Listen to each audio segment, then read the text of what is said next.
পবিত্র আশুরা উদযাপন উপলক্ষে ঢাকা মহানগর এলাকায় তাজিয়া মিছিলে দা, ছোরা, কাঁচি, বর্ষা, বল্লম, তরবারি ও লাঠি বহন এবং আতশবাজি ও পটকা ফোটানো সম্পূর্ণ নিষিদ্ধ করেছে ঢাকা মহানগর পুলিশ ডিএমপি।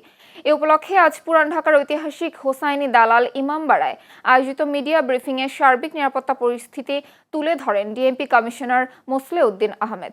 ব্রিফিংয়ে তিনি বলেন, আগামী শুক্রবার আশুরা তাজিয়া মিছিলে এসব অস্ত্র বহনের মাধ্যমে অনাকাঙ্ক্ষিত পরিস্থিতির সৃষ্টি হতে পারে, যা জননিরাপত্তার প্রতি হুমকি স্বরূপ।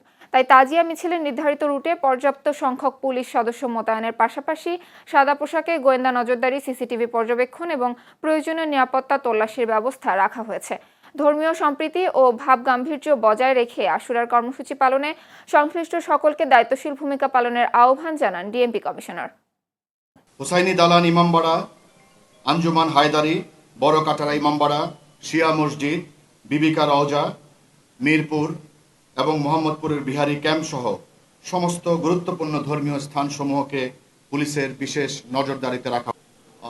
যে দলটি, সেই দলের প্রতিষ্ঠাবার্ষিকী উপলক্ষে বিভিন্ন ঢাকা শহরের বিভিন্ন জায়গায় মিছিল বা সমাবেশ বা জমায়েত হওয়ার গোয়েন্দা রিপোর্ট আমাদের কাছে ছিল।